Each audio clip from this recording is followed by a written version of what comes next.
Good afternoon. I'm Zain Jina, and thank you for joining us as we start the inauguration ceremony of the Aga Khan Garden here at the University of Alberta Botanic Garden. Now, before we begin, I'd like to acknowledge that we're on Treaty 6 territory. The ceremony will begin shortly. However, as it gets underway, I'd like to give you a few quick facts about the Aga Khan Garden. It is the northernmost Islamic garden in the world, and it's also it's also an addition to the larger Botanic Garden. This addition to the Botanic Garden is actually expected to double the amount of annual visitors, but I'm told that on even the daily visits, that number has dramatically increased since the opening of the garden earlier this summer.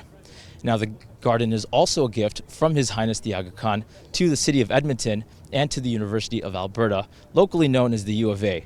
And speaking of which, we have a special U of A alum, the Mayor of Edmonton, Mr. Don Iveson. Your Worship, thank you for being here. Pleasure. You've got so many multiple connections to this garden in particular. The first of which is very obvious. What does this garden mean for the City of Edmonton?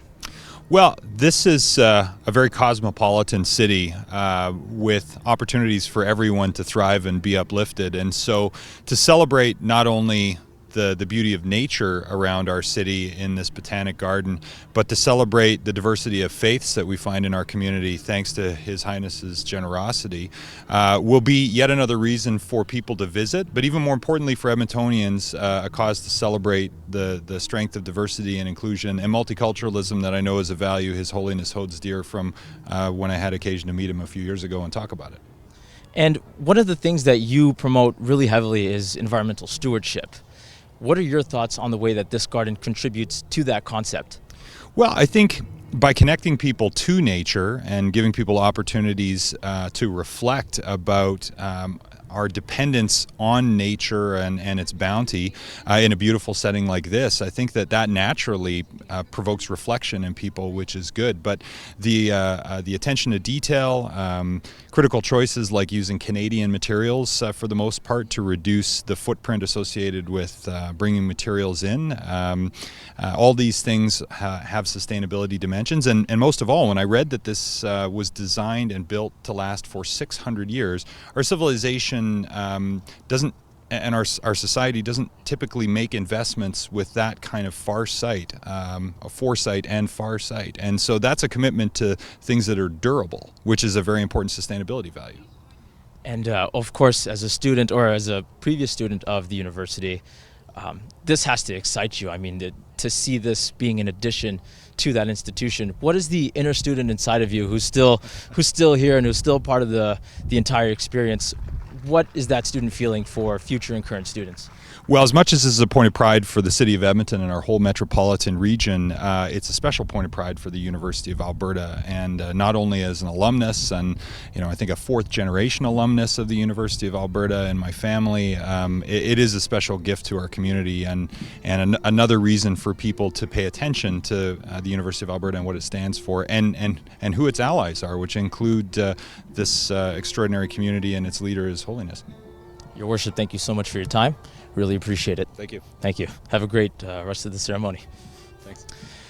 Well, that was Mayor Don Iveson, the Mayor of Edmonton. And now we're going to bring you a brief video about the other parks and gardens either built or restored by the Aga Khan Development Network from around the world over the many decades, which now actually includes this site behind me.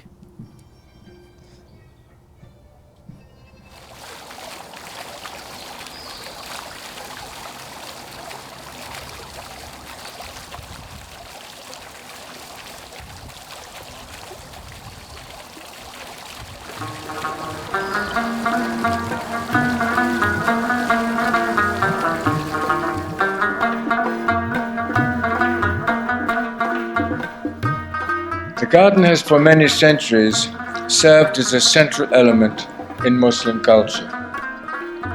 The Holy Quran itself portrays the garden as a central symbol of a spiritual ideal, a place where human creativity and divine majesty are fused, where the ingenuity of humanity and the beauty of nature are productively connected.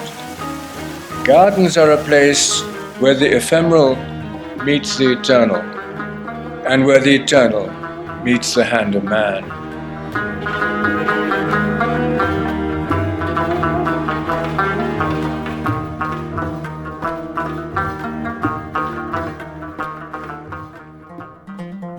Gardens are a central feature of the built environment in Muslim cultures. Some of the most famous historic monuments built by Muslims, such as the Taj Mahal in India and the Alhambra in southern Spain, have equally famous gardens.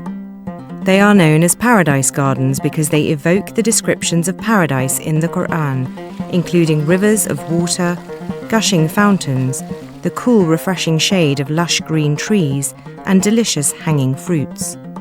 The most common form of Islamic garden is the chaharbagh, a formal four-part garden that typically features channels of water and a fountain or pool at the centre.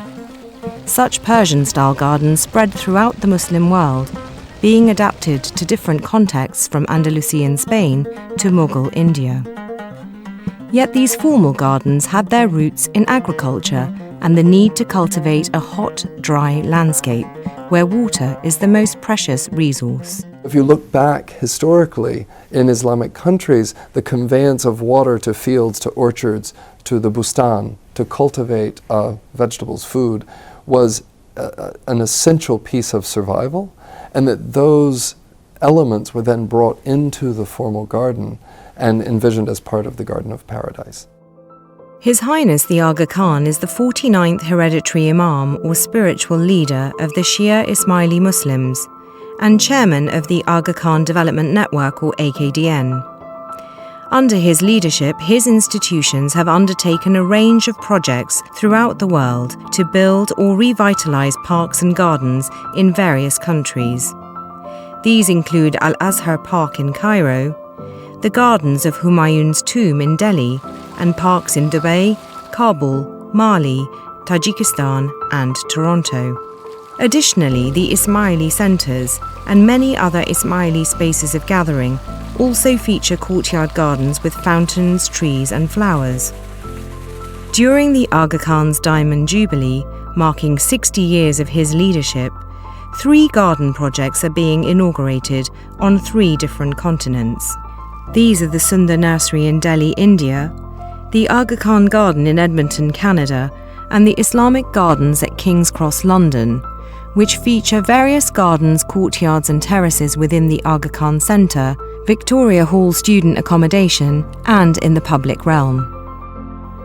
Thomas Waltz is the principal landscape architect with the firm Nelson Bird Waltz, who designed the Aga Khan Garden in Edmonton, as well as the Garden of Light, one of the gardens at the Aga Khan Centre, London. Nelson Bird Waltz are also designing a park for AKDN in Vancouver, Canada. Each of them shares a step into the 21st century in the legacy of the Islamic garden. However, the character of a courtyard on the 9th floor in London is very different from the University of Alberta Botanic Garden in Edmonton. So what we've done is take the conceptual framework of the Islamic garden and shown how extremely adaptable it is to climate and to the specificities of place. But what is the significance of these park and garden projects? Why invest so heavily into building and rehabilitating parks and gardens around the world? Islamic gardens serve as a space of spiritual contemplation and communal gathering, offering opportunities for quiet reflection and for remembering the gifts of the divine. They also bring families and communities together for relaxation, cultural events and for sport. For example, after decades of war, Bagh-e Babur in Kabul provided citizens with a green space to gather and relax and sees hundreds of thousands of visitors each year. These parks are also a catalyst of social relationships between the different communities that live in the environment of those parks, where all these people can get together with their own families in an environment that is conducive to establish contact with your neighbor.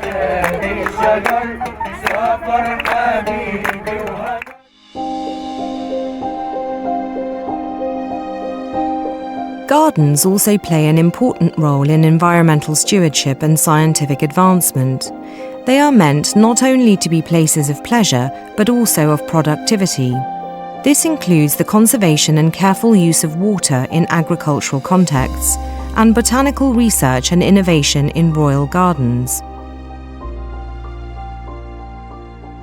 Being a wetland, scarcity of water is not a problem at the Aga Khan Garden in Edmonton. A formal charbagh flows into a large pond, around which is a bustan or orchard, with fruit trees native to a cold climate. In the province of Alberta, one pressing conservation issue is the impact of oil sands mining on wetland infrastructure. The garden responds to this by including diverse native plants in such abundance that the seed can be gathered to provide stock for planting new wetlands. This is in keeping with the model of Islamic gardens engaging actively to benefit its own environment. Our hope, because this is a fundamental understanding of Islam, that mankind is here to be a steward of the creation of God, that people coming to this garden will be inspired to bring this message of stewardship into their own lives. Parks and gardens can also play an educational role. They can teach about the importance of caring for the environment, while those in Europe and North America also seek to educate non-Muslims about the diversity and rich history of the Muslim world, and to correct misperceptions of Islam. The diverse Islamic gardens at King's Cross reflect an educational mandate to bridge cultural divides. Similarly, the Aga Khan Garden in Edmonton also aims to educate about Muslim culture and design. The notion of the Paradise Garden is not well known in the West. The construction of one of these gardens in Edmonton has to be seen in the context of a global strategy that His Highness the Aga Khan has developed to facilitate a better understanding of Muslim societies and cultures from the Western world and their citizens.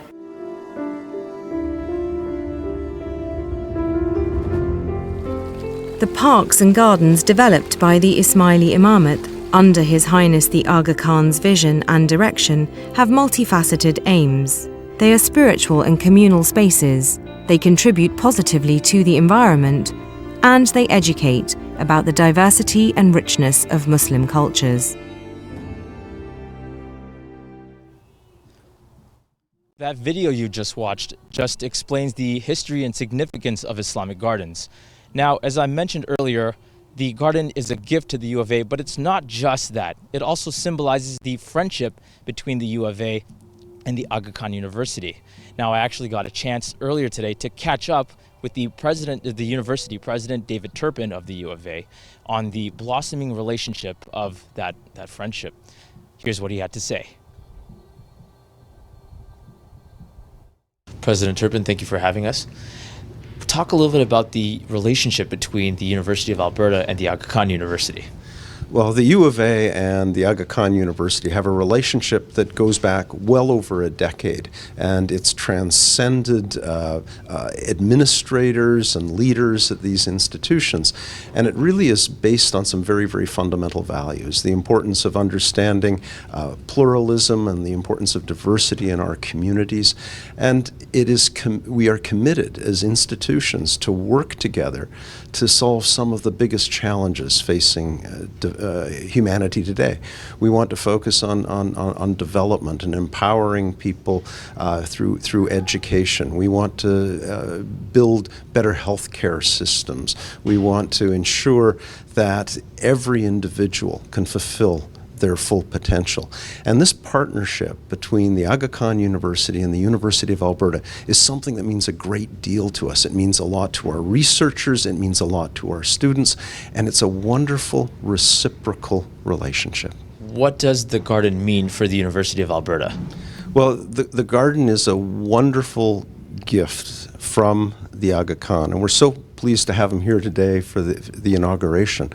But it's a gift in recognition of this wonderful partnership between the Aga Khan University and the University of Alberta. But what it really means to the university is it's a place for promoting intercultural understanding.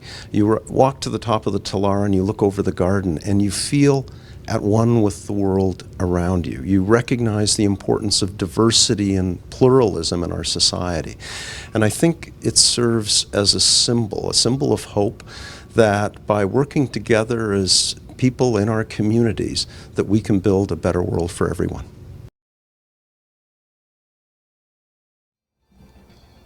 Welcome back to the inauguration ceremony of the Aga Khan Garden here at the University of Alberta Botanic Garden. As you can see, there are some beautiful flowers laid out to go and complement the rest of the garden and the landscape. That's actually something that Senior Associate Breck Gatzinger of the landscape architecture firm Nelson Bird Waltz told me His Highness had personally requested to make the garden beautiful all year round. And it's a challenge that the firm strived to meet. Here's Breck with how the firm had to do that. The climate in northern Alberta is very unpredictable. Last week it was snowing. Today, as you can see, it's a little bit more mild of actually feeling like fall. What were some of those considerations you had to take in when designing the garden? It was a great challenge, but luckily we were in the best place for all of the research that could tell us what really can survive here in this climate. So the University of Alberta Botanic Garden was an invaluable asset to that work and that research. One of the charges from His Highness was to create a garden that was beautiful in all seasons. And so we really took that on, and we're excited to see it in fall and in the transition of the seasons and in the winter and in the early spring and of course the spring and summer as well. What are the other small details that actually help it to not just survive in winter, but to make it beautiful in a different way in winter? Interestingly, we discovered that one detail from historic Islamic landscapes were the sunken beds, which were used to irrigate the garden and also to create a tapestry effect with the flowers in the beds, was also in this ecology a way of actually protecting plants. And so the sunken garden in this case is not only a place where snow can go, but it actually is a little bit protected condition and microclimate for those plants that will actually hopefully help sustain them. What was the inspiration of the design of the garden? One of the really fascinating elements of the Islamic landscape is that though structured by rigid geometry, it is quite flexible and adaptive to particular situations. So here we thought about some of those primary geometries, but found the ways to fit them to the site and allow the site to be seen in a new way.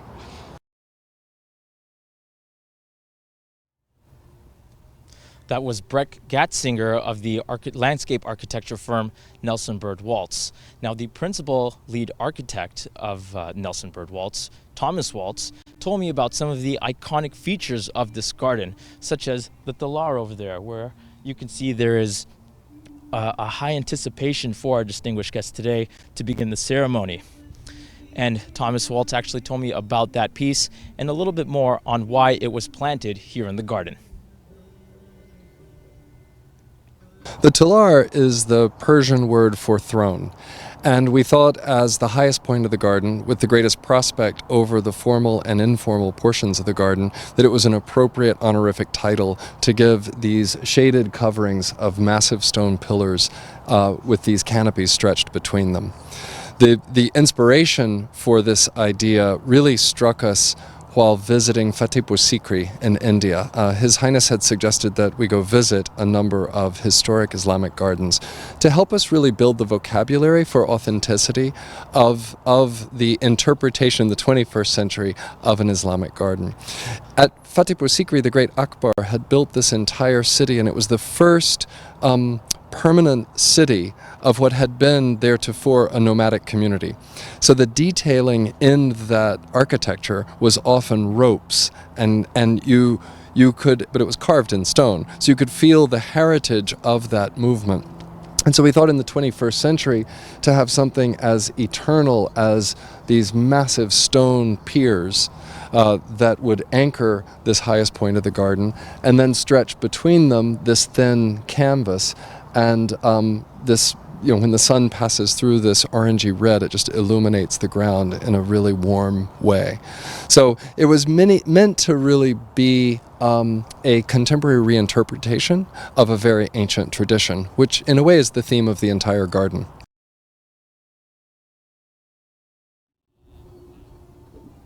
One of the other challenges that Thomas Waltz and his firm had were to fit this site into a larger 80-acre botanic garden site, which is where we are right now. Lee Foote is the director of the botanic garden, and he sees people coming and going all throughout the park, or the gardens, I should say, all of the time. Now, the garden may bear the Aga Khan's name, but Lee Foote tells me about why the garden was built and who it was built for. The garden was really built for all the people. And in fact, the architecture, the stonework, the fountains, they're beautiful in their own right, but there's something else beautiful that's happened here. And that is when we see people mixing it up and meeting and matching, and every culture in the world appreciates beauty. And so instantly we have something in common. All of humanity that meets here shares ice cream cones, hands cameras over and says, take a picture of my family. The conversations start, and ultimately that's going to be the legacy of this garden. Far more than architecture or waterworks or canopies. It's going to be the human spirit mixing here because it's for all the people. His Highness has said that the gardens are a place where the ephemeral meets the eternal and the eternal meets the hand of man. How does the garden relay that message? That's a beautiful metaphor for a highly formalized garden, the sort of the heart of the lettuce, the hand of man, the best that we can build, the most precise stonework, the calibrated pumps, the beautiful symmetrical sight lines, and yet that degrades into what might be less perfect in the roughness of the bustan, the casual nature. Then go out a step further and see the 21 different garden modules that radiate from this garden in our University of Alberta Botanic Garden, and then one step further and you're into the wildness of nature, the eternal, the ephemeral, the hand of man, all mixed together in concentric circles moving out. It becomes a beautiful story. We all try to achieve perfection. We all sense a certain loss that we can't get there. This garden is one of the best efforts at perfection. We know we're not there, but the process of trying for it has merit in its own right.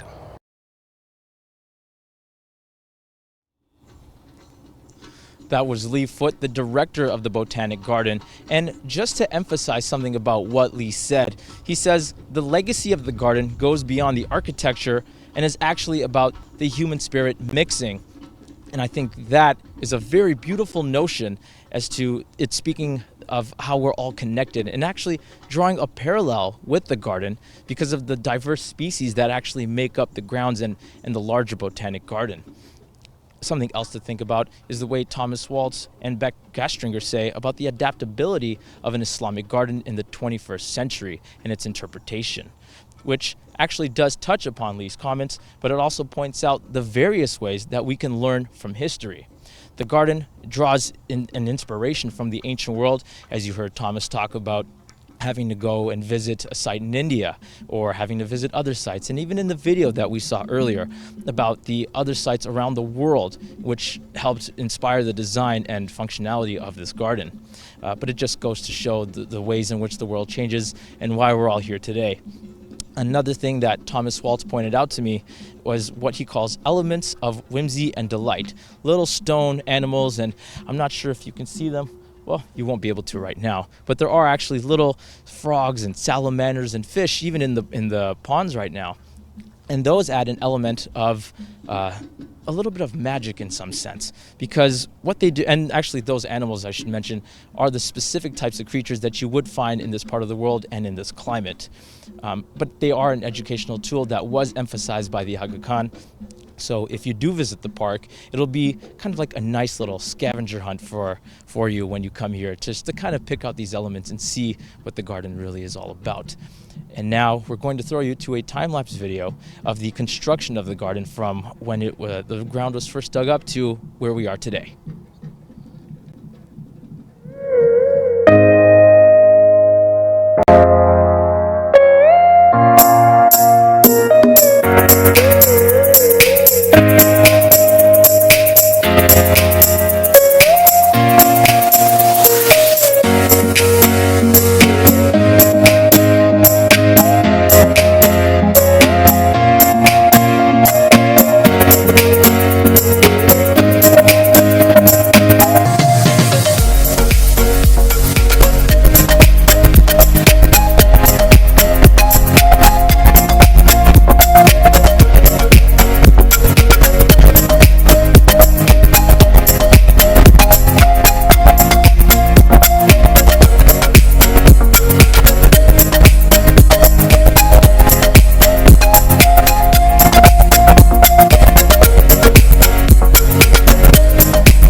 welcome back to the inauguration ceremony. We're just waiting for our distinguished guests, and we will begin the ceremony very shortly. In the meantime, guests who have arrived are actually enjoying some music. I'm not sure if you could hear it, but let's go and have a listen.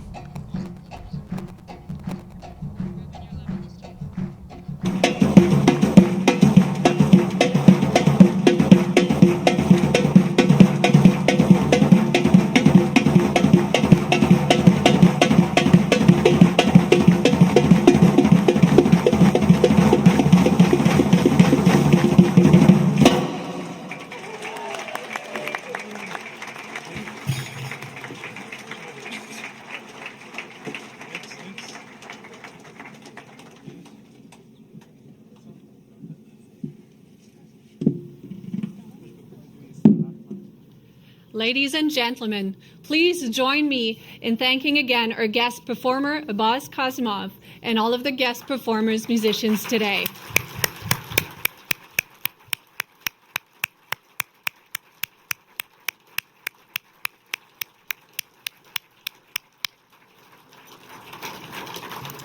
An amazing performance.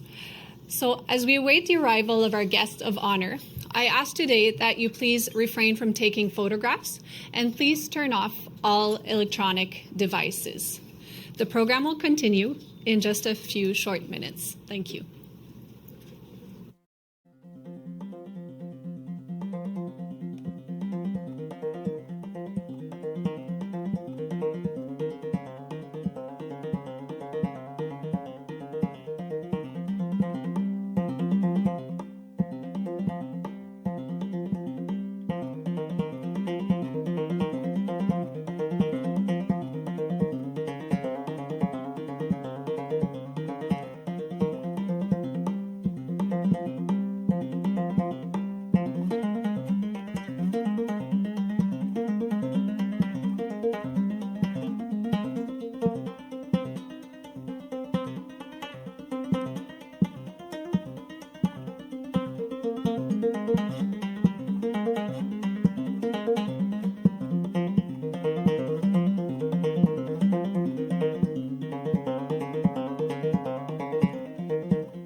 What you're looking at right now are the local media waiting in anticipation of our distinguished guests.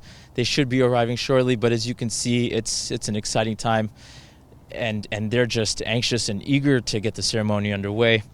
In the meanwhile, when guests were arriving, I actually had the privilege to overhear a few of them, just how big of a day this was and how meaningful it was for the city of Edmonton, the province of Alberta, the University of Alberta, and for the local community, and what it would really do educationally, economically, socially, and in all sorts of aspects. And I think it just really speaks to just how impressive these gardens are, and just what can come out of such a garden of this magnitude and this size. Now, we are still waiting for our guests, so in the meantime, we will keep you posted, and we will be back very shortly.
Welcome back to the inauguration of the Aga Khan Garden here at the University of Alberta Botanic Garden. Our distinguished guests have actually arrived now, and as you can see, local media have had their photo op moment and are now making their way into the ceremonial tent. As you can see, the distinguished guests we have with us today are His Highness the Aga Khan, the Lieutenant Governor of Alberta, Lois Mitchell.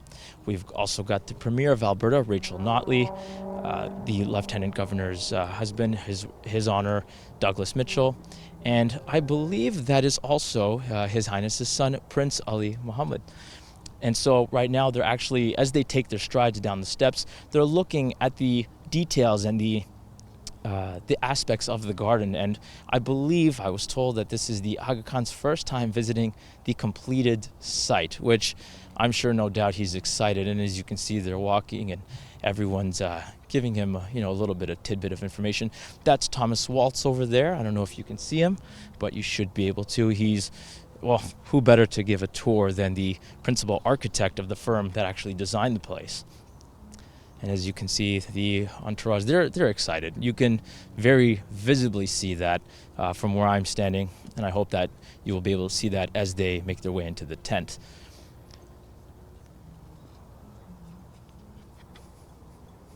They're coming now down towards the center of the Charbagh, which is the Persian garden. And now they're going to be making their way down. So, and I'm just, might be in the way at this point. All right. The university president, David Turpin, is also with our distinguished guests as they make their way into the ceremonial tent.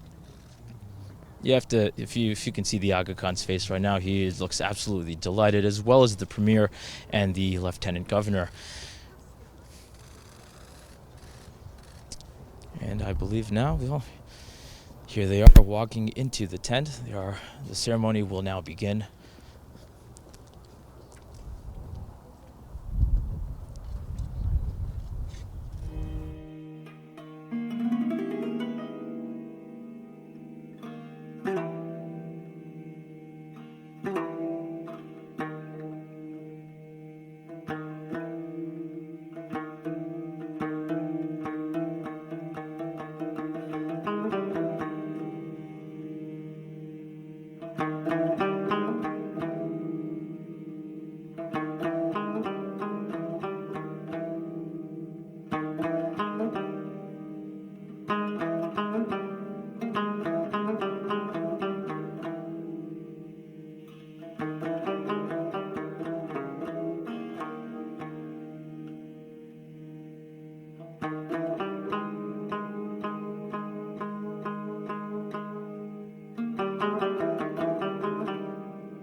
Ladies and gentlemen, it is my distinct pleasure to please ask you to rise for the entrance of the Honorable Rachel Notley, Premier of Alberta, and His Highness the Aga Khan.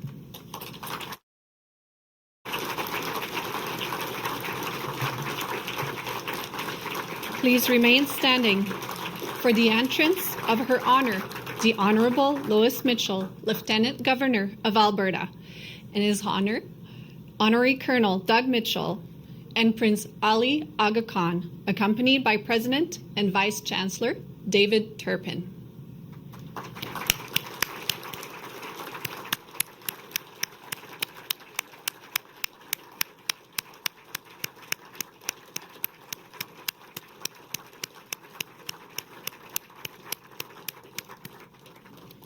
Ladies and gentlemen, please remain standing for the Vice-Regal Salute performed by ceremonial piper Roger Stevens, Dentistry Class of 1965, followed by the singing of O Canada, performed by the University of Alberta, Madrigal Singers, conducted by Leonard Retzlaff.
Ladies and gentlemen, please be seated.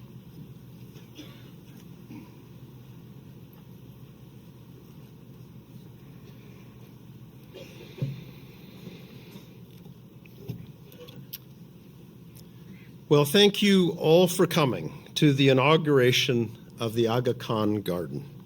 I am your host, David Turpin, President and Vice Chancellor of the University of Alberta, and I am absolutely thrilled to be part of the official inauguration of this very special place. I want to start by acknowledging with respect that we stand on Treaty 6 territory, and that the history, languages, and cultures of First Nations, Métis, Inuit, and all First Peoples of Canada continue to enrich our vibrant communities. I would like to welcome our esteemed dignitaries today. Her Honour, the Honourable Lois Mitchell, Lieutenant Governor of Alberta, the Honourable Rachel Notley, Premier of Alberta, and His Highness the Aga Khan.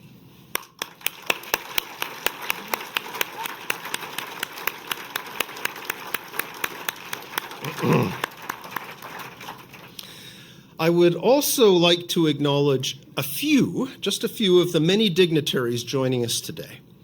From the University of Alberta, Chancellor Douglas Stollery and Board Chair Michael Fair. From the Aga Khan University, President Firouz Rasool and Malik Talib, President of the Aga Khan Council for Canada. We are also joined by our chancellors and board chairs emeritus, ministers from the Government of Alberta, the mayors of Devon, Spruce Grove, and Edmonton, as well as other dignitaries, and of course, all of you, our friends, alumni, and supporters. Thank you all for being here today.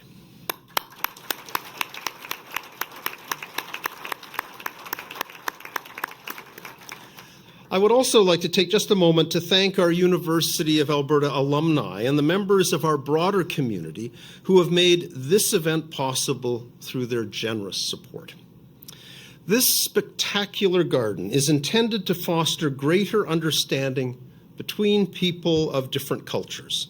It is aptly placed here among other culturally significant gardens, including the Indigenous Garden, the first Native Peoples Garden at a botanic garden in Canada, and the Kuramoto Japanese Garden, named after the first Japanese national to graduate from the University of Alberta. This day has been more than 10 years in the making. It is the outcome of a very special relationship between the University of Alberta and the Aga Khan University that was formalized through a Memorandum of Understanding signed in 2006 and renewed again in 2009 and again in 2017. The deep-rooted partnership between these two universities is marked by a longevity and sustainability that has transcended time and leadership transitions on both sides.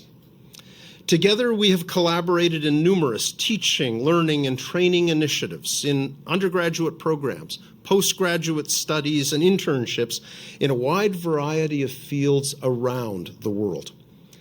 Together, we have created knowledge networks that foster innovation through discussion, interaction, and an emphasis on finding solutions to some of the most challenging problems facing communities everywhere in the world today. Our partnership has transformed lives and communities through improvements and capacity building in areas such as cardiology, nursing education and research, women's health and empowerment, copyright law, teacher education, and dental hygiene. We have fostered cultural understanding with collaborations in Islamic music, art, architecture, and literature. In 2009, in recognition of this collaboration, and for his work to advance global humanitarianism, pluralism, and social justice, the University of Alberta conferred an honorary degree on His Highness, the Aga Khan. In his speech to graduates, His Highness announced that he was giving the university a garden to mark the University of Alberta's 100th anniversary and his own Golden Jubilee, and to celebrate our growing partnership. Not just any garden, but a garden that would foster cultural understanding, academic research and teaching, and provide economic benefit and facilitate social interactions. A garden that would be one of just 11 other gardens of its type around the world. A place that would be a special symbol of our shared values and beliefs, most especially of the value of education and its ability to uplift society and to bring people together towards shared understanding. His Highness said he hoped this garden would be a space of, and I quote, educational and aesthetic value, a setting for learning more about Muslim culture and design, as well as a place for public reflection. It was to be a contemporary interpretation of Islamic landscape architecture integrated into its northern location. Indeed, the northernmost Islamic garden in the world. It bridges cultures, distances, and time. This summer, we opened the Aga Khan Garden to the public for the first time, and it has had an immediate impact. It has become a must-see destination for people to visit and to enjoy its beauty. Everyone who experiences the garden feels the effect of this magnificent transformative space.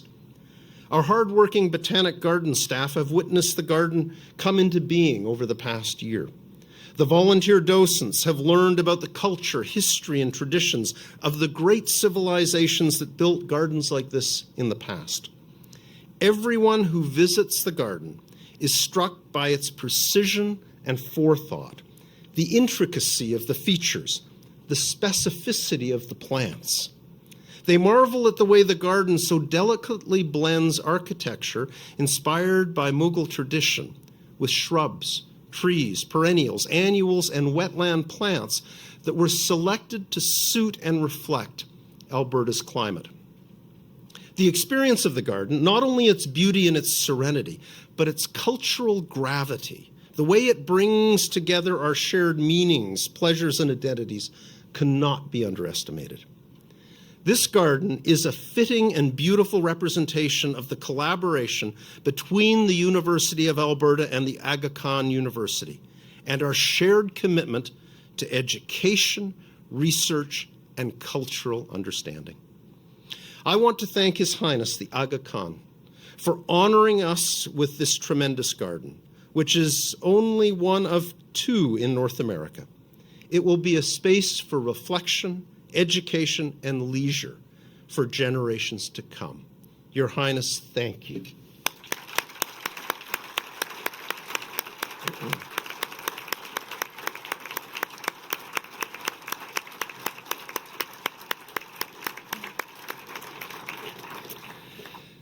And now I would like to call your attention to a video that highlights some of the spectacular features of the Aga Khan Garden.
It is now my great pleasure to introduce Her Honor, the Honorable Lois Mitchell, Lieutenant Governor of the Province of Alberta.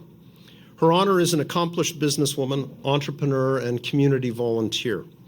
In her career, she has created businesses and firms in areas such as sport merchandising and marketing, corporate training, and business development. Throughout her life, she has maintained a firm commitment to community service and volunteerism, which often overlap with her passion for team sports. Her Honor served as the director of the Hockey Canada Foundation, ambassador and governor of the Canadian Women's Hockey League, co-chair of the Gold Medal Plates Dinner in support of aspiring Olympians, and chair of the inaugural World Women's Under-18 Hockey Championships. Her Honor is Chancellor of the Alberta Order of Excellence, and in 2016 it was our privilege to award her an honorary Doctor of Laws. Ladies and gentlemen, please join me in welcoming the 18th Lieutenant Governor of Alberta, Her Honor, the Honorable Lois Mitchell.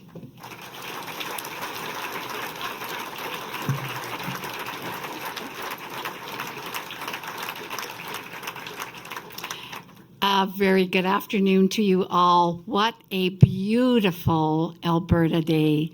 We couldn't have had a better time, and we're so pleased that we could have a day like this to welcome you.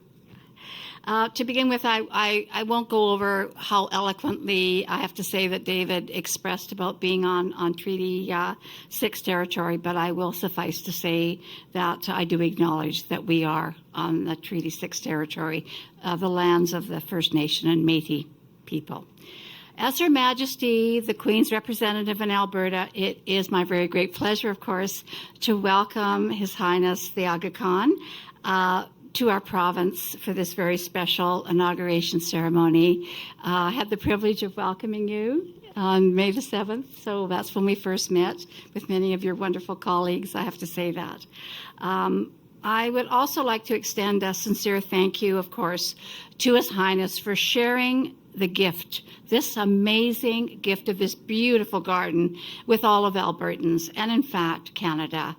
I know that people from around the world are even going to want to come and see this. This wonderful Aga Khan Garden is an expression of the concepts of peace and cultural understanding. What I love about the garden is that it allows us to experience peace and tolerance in a truly immersive way. We may come from a wide range of cultures, of beliefs, and backgrounds, but when we experience the sights, the sounds, and the harmony of nature, it reminds us of our common humanity. The fact that this new addition is a unique coming together of a traditional Islamic gardens in Alberta's northern climate is a further reminder, as David said, that we can use our differences to create something beautiful and something lasting. I trust that everyone who visits the Aga Khan Garden will come away with a deeper appreciation and a stronger understanding of all that we can achieve through peace and cooperation.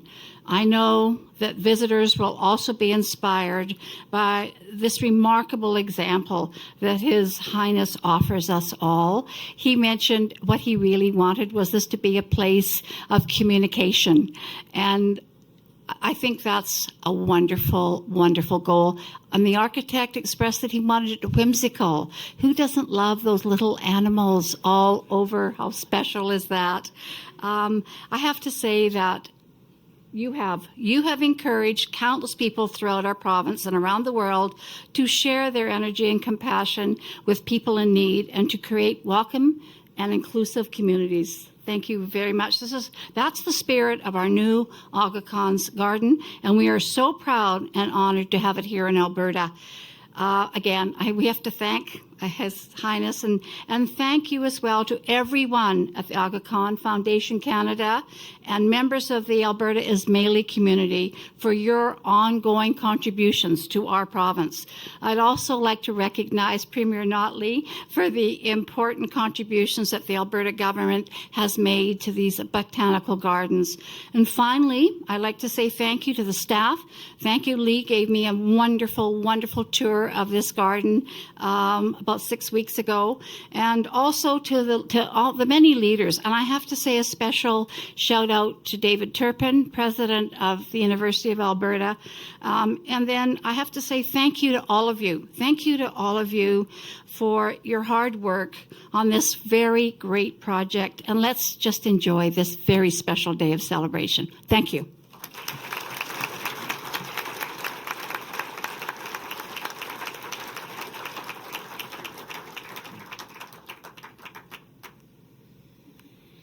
Well, thank you, Your Honor. It is now my great pleasure to introduce the Honourable Rachel Notley, Premier of Alberta. A University of Alberta alumna, Rachel Notley received her Bachelor of Arts in Political Science before going on to get a law degree at Osgoode Hall Law School. Before entering politics, she worked in both Alberta and British Columbia and served as a ministerial advisor to British Columbia's Attorney General in the 1990s. Her work during her legal career focused on labor law, workers' compensation advocacy, and workplace health and safety. She was first elected to the provincial legislature in March 2008 as an MLA for Edmonton Strathcona. She was re-elected in 2012 and became Premier in May 2015. Ladies and gentlemen, please join me in welcoming the Honourable Rachel Notley.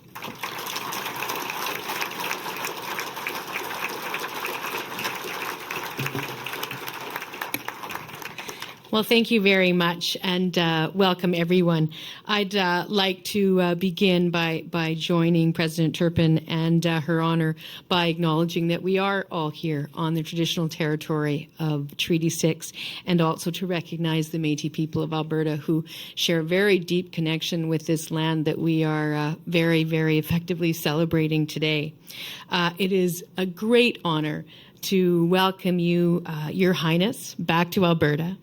It's wonderful to see you again, and it's a pleasure to be here with so many other distinguished guests, including their honors, and President Turpin, and our many distinguished guests in the audience today, as we celebrate this exceptionally generous gift. Years of hard, thoughtful work have produced extraordinary results. And as this garden matures, it will become more beautiful with every passing year, if you can imagine that, because it's already rather stunning and jaw-dropping, really. You can say the same thing, quite frankly, about this region and our province. There's a trend at work. The capital region is steadily becoming an even better place for people to work, to live and play, bringing new jobs, businesses, and family attractions. The Royal Alberta Museum, the biggest museum in Western Canada, just opened its doors, and it will bring exhibits and visitors from around the world. On a slightly different track, in a few weeks, we'll be hosting the Grey Cup. And those are just a few of the fun things to name that are exciting that are happening here in this area. But now, we have one of the most elegant and beautiful gardens in Canada, and I would suggest maybe the world. It is a tremendous addition to one of the country's best universities. The U of A already has a great research space in the Botanic Garden. It's a gorgeous oasis that educates and inspires visitors. And anyone considering a trip to the region just got yet another big reason to come here. This garden is also a sign of Alberta's welcome to the world. This is a living testament to a province where differences are valued and diversity thrives. And Alberta is genuinely a stronger place because of those differences. In Alberta, we don't care who you love, where you worship, or what the color of your skin is. We respect and we celebrate our differences. Alberta's Ismaili community is a great example of that. Take, for instance, the celebrations for Ismaili Civic Day, which kick-started a whole year of volunteering and philanthropy among Ismailis Canada-wide. It's more evidence of this community turning beliefs into action. We want all newcomers to Alberta to find the same success, and we're helping them to do that. One way is by standing alongside people of all backgrounds to fight against racism. And after conversations across the province, we're creating an anti-racism advisory council, which will do a number of things. But one of the key things that it will do is work with diverse communities to ensure that our school curriculum reflects the full tapestry of the cultures that make up our province and provides cross-cultural understanding and awareness that will support an inclusive and welcoming society. And I have to say that I have this great vision of children who have this now built into their curriculum, or increasingly built into their curriculum, coming to this garden to learn about Islam, to learn about the Ismaili community, to learn about what this garden has to offer. And it's a tremendously wonderful alignment of our values, and we are able to come together to build that even more welcoming and more dynamic province.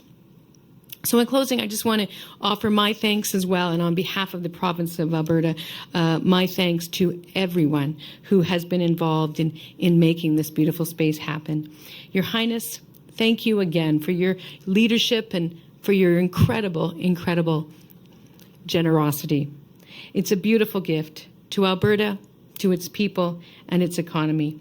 Everyone from families who've been here for generations to recently arrived immigrants will find moments of peace and calm, reflection and joy. And I'm delighted that the people of Alberta can count on you, Your Highness, as a true friend. And I'm proud to say that we stand with you as we work together to build a fairer, more inclusive world. So thank you very much.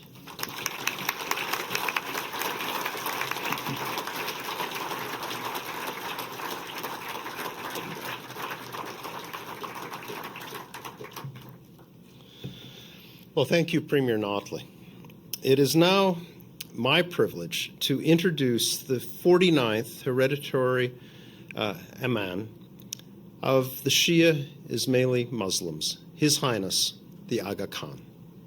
Since taking on his role as Imam in 1957, the Aga Khan has worked to uplift the most vulnerable populations while speaking to the need to uphold human dignity as well as the need to nurture and enhance pluralism. His Highness is the founder and chair of the Aga Khan Development Network, one of the largest private development agencies in the world. Its agencies, active in more than 30 developing countries, focus on quality health care and education services, cultural and economic revitalization, economic development, advancement of civil society, and protecting the environment. His Highness is a man of learning and culture, an inspirational leader, and a great humanitarian. He has been awarded with national honors from 22 countries for his humanitarian work and legacy in international development. He has received 12 honorary degrees, including 7 from Canadian universities, and he is only one of 5 people to be made an honorary citizen of Canada, recognizing the close relationship he has with our country. We are honored to have him as a member of the University of Alberta family. Ladies and gentlemen, please join me in welcoming His Highness, the Aga Khan.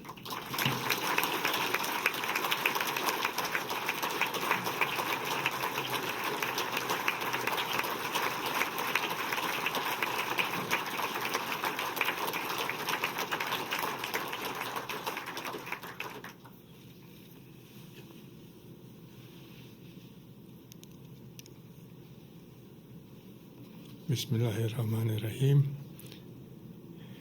Your Honor, Lois Mitchell, the Honourable Rachel Notley, Honourable Ministers, Your Worships, Chancellor Stollery, President Turpin, distinguished guests.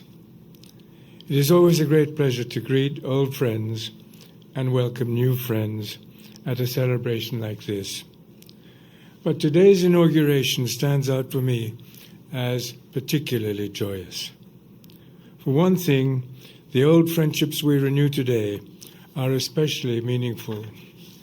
We look back, of course, to the welcome in Alberta of members of the Ismaili community who settled here almost half a century ago, often in very difficult circumstances. And those bonds of welcome have been continually renewed through the years, especially through our rewarding partnerships with the University of Alberta. One of the special gifts that old friends offer is introducing us to wonderful new friends, and that has also happened here. The project we celebrate today, the inauguration of the Aga Khan Garden, is a particularly happy example. I think all of you have had the pleasure in your personal life or your professional life of seeing a fascinating story develop happily from beginning to end. We recall the excitement of a new beginning, as well as that deep sense of grateful satisfaction when the planning works, when the hope is realized and the vision is achieved. Well, that is exactly how I feel today. I was fortunate to have been part of this project's conception, and I feel fortunate to be here today to help mark its realization. I remember well my visits to the University of Alberta during my Golden Jubilee year in 2008, and again for the graduation ceremonies in 2009. That was when we first discussed this dream of creating here, together, a new Islamic garden. I paid my first visit to the proposed garden site at that time, wondering even then just how this dream might come true in practice. It seemed like an unlikely dream to many. After all, the great traditions of Islamic gardens has its roots in very different times and places. The symbol of the garden as a spiritual symbol goes back to the Holy Quran itself, where the garden ideal is mentioned many times. Down through many centuries, Islamic culture has continued to see the garden as a very special place where the human meets further proof of the divine. The development of the garden as a symbol of Islamic ideals flourished most magnificently some 500 to 600 years ago. And that happened, of course, in the warmer climates of Southern Asia.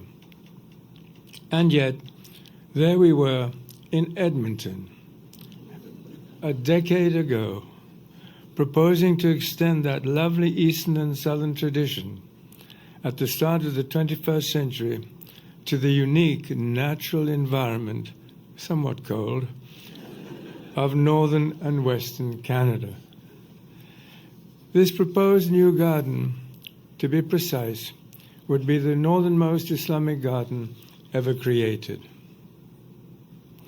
Over the past 9 years, I've been able to watch the dream come true as we agreed on the configuration of the site, assembled a steering committee, chose an architectural firm, and reviewed development plans.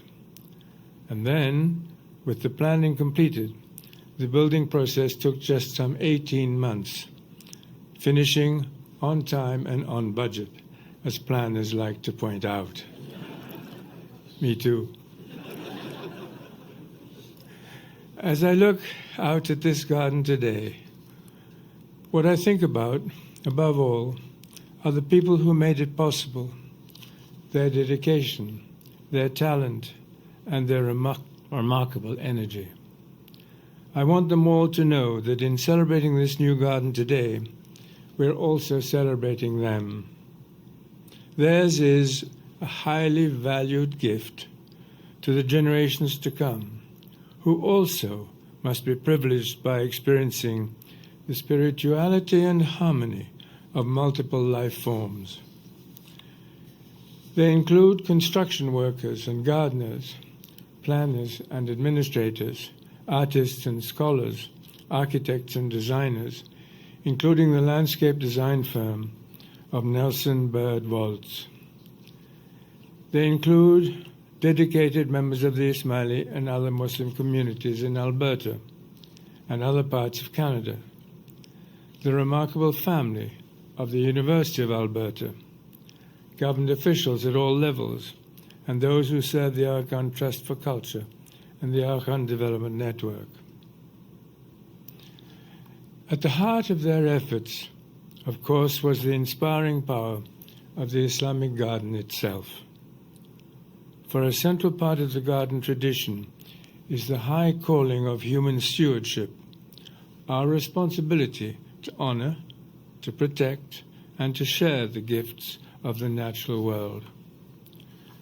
Gardens in this context can be seen not as imitations of nature, but as humanity's interpretations of nature, their geometric structures providing a human framework in which we can experience, in this case, the magnificent fluctuations of the Albertan landscape.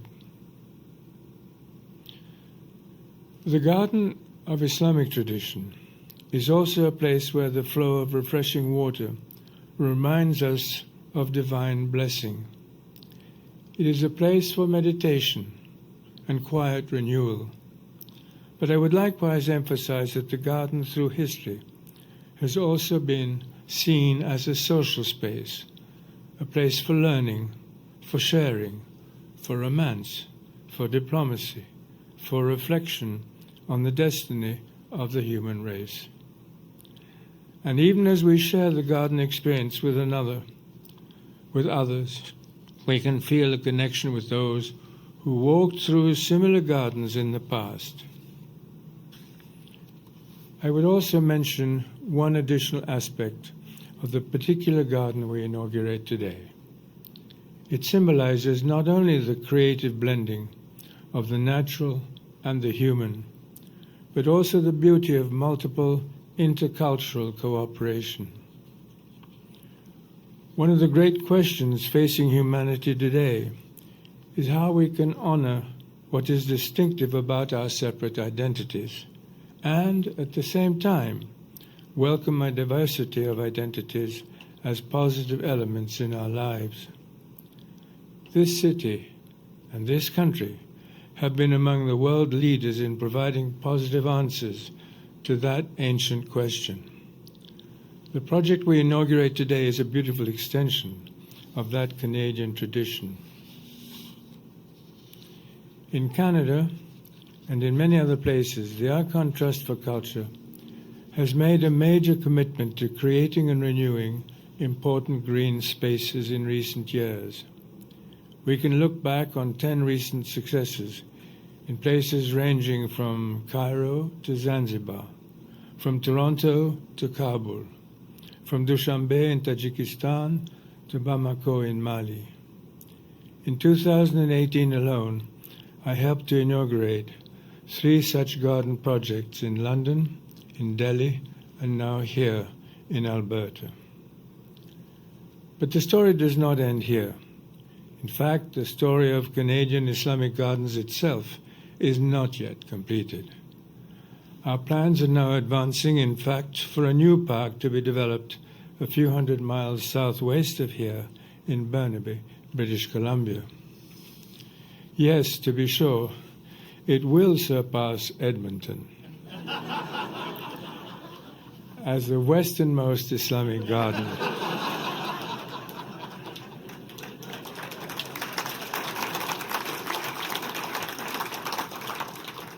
But of course we can be assured that Edmonton's garden will still have a lasting claim as the northernmost.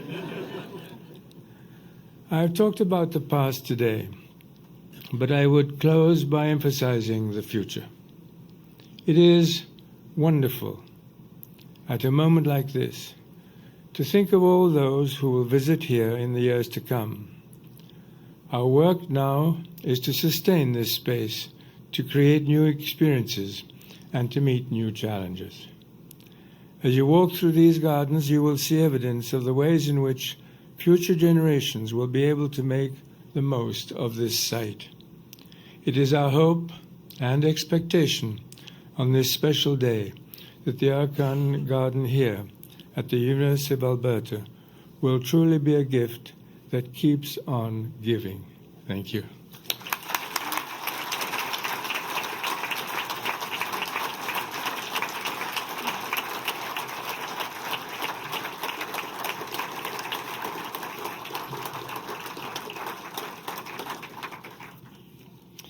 Well, thank you, Your Highness, for your words and for your tremendous generosity and support for the University of Alberta and the people of Alberta. The spot on which we've gathered today is significant because it is the planned site for an addition to the garden that will both complement its function and enhance its ability to foster greater cultural connection and understanding. We are at the future location of the Divan, a pavilion that will provide a much-needed interior space for the University of Alberta Botanic Garden. The Divan will be a focal point for visitors, an ideal venue for university and public lectures, as well as for presentations and exhibitions that will benefit the university and our broader community.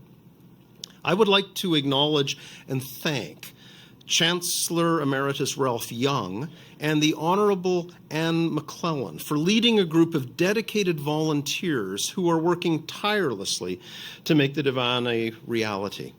Thanks to their collective efforts, tremendous progress is being made towards initiating construction, ideally as soon as next summer. The Divan will provide a magnificent and inviting space for hosting a multitude of different events and learning activities here at the garden.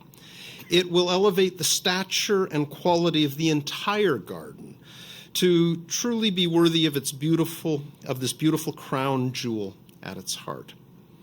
Now I would like to invite Her Honor Lois Mitchell, Premier Rachel Notley, and His Highness the Aga Khan to join me as we officially inaugurate the Aga Khan Garden, Alberta, and dedicate the site of the Divan.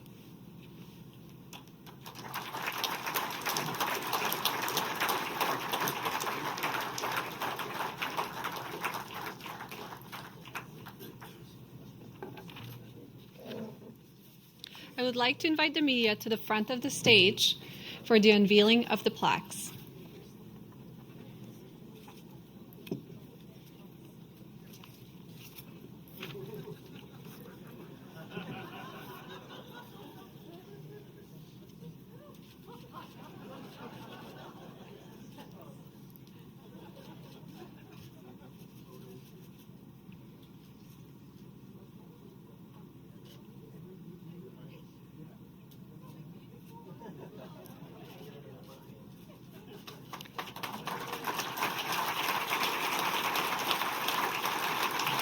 The first plaque reads, "The inauguration of the Aga Khan Garden, Alberta, in the presence of Her Honor, the Honourable Lois E. Mitchell, Lieutenant Governor of Alberta, the Honourable Rachel Notley, Premier of Alberta, His Highness the Aga Khan, 49th Imam of the Shia Imami Ismaili Muslims, on 16th October 2018. The second plaque reads, "The site dedication of the Divan at the Aga Khan Garden, Alberta, in the presence of Her Honor, the Honourable Lois E. Mitchell, Lieutenant Governor of Alberta, the Honourable Rachel Notley, Premier of Alberta, His Highness the Aga Khan, 49th Imam of the Shia Imami Ismaili Muslims, on 16th October 2018.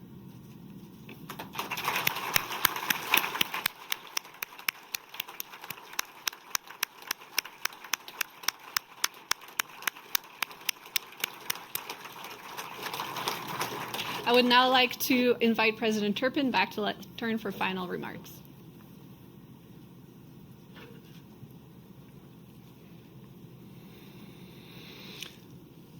Well, this concludes our ceremony today. I would like to thank the Lieutenant Governor, the Honourable Lois Mitchell, the Honourable, the Premier, Rachel Notley, and all the other special guests joining us here today.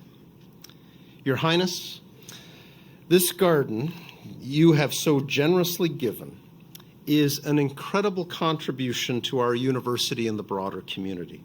It is a symbol of our shared commitment to cultural understanding, respect, and inclusivity.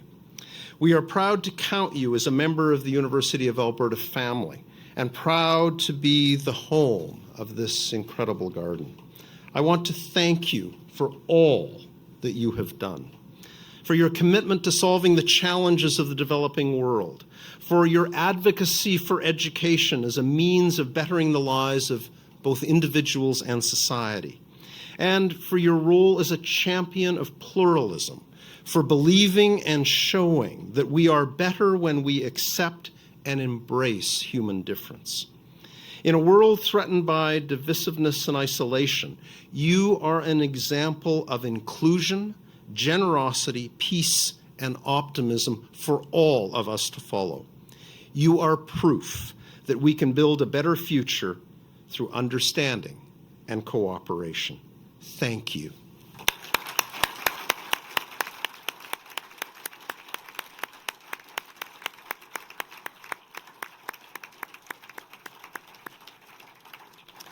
I would also like to thank each and every one of you for coming today.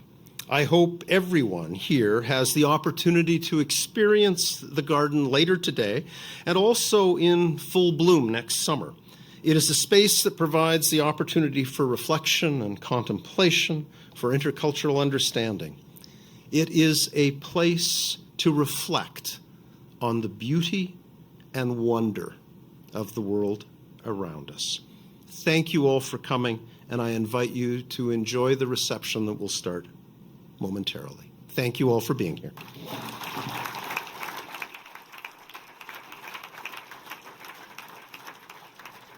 Ladies and gentlemen, please rise for the departure of the Viceregal Party.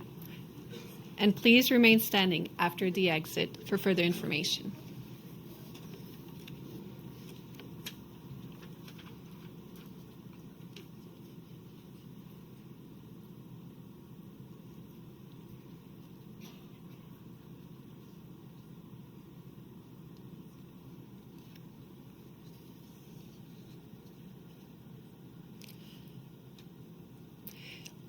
Thank you, everyone.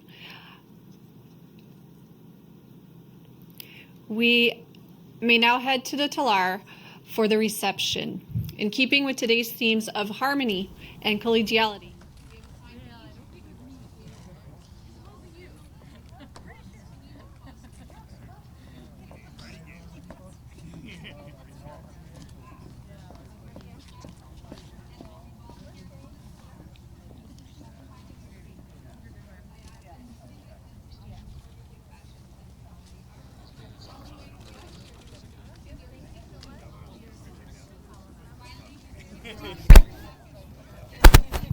with books.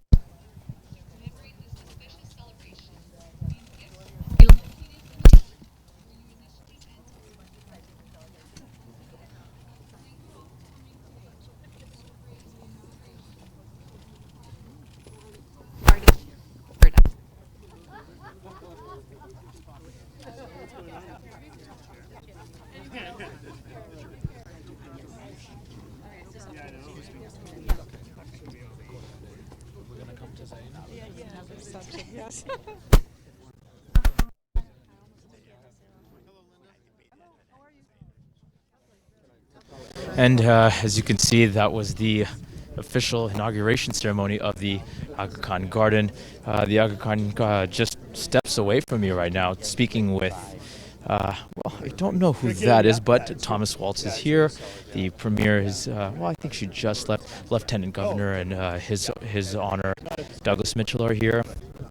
As you can see, everyone is coming out right now. They're eager, they're anxious, they're excited to see the Aga Khan and to get a glimpse of him, and as well as our other distinguished guests. And now they're actually making their way up towards the center of the Charbagh, and I believe they're going to be going up to the Talar for a reception. But what an incredible sight this is, and well, it's going to get a little bit crowded at this point because now people are starting to come out. There are well over, I would say 250 guests, so this is going to take a little bit of time. And you can see, yeah, everyone's just enjoying the day. And you know what? It's a beautiful day to actually come out to, because as we heard the Lieutenant Governor say, you know, what a beautiful day to welcome all of our distinguished guests.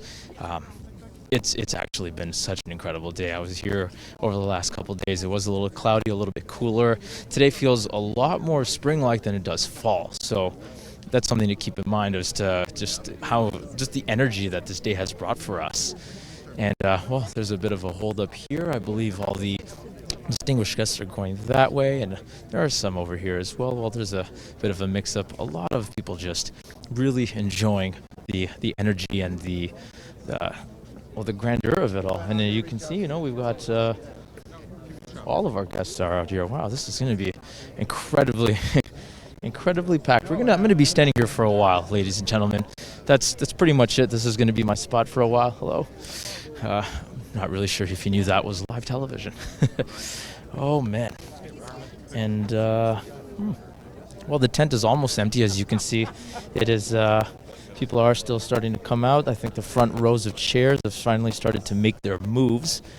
And I'm looking and you can actually see it too, if you want to do any. If you want to see what's going on right now.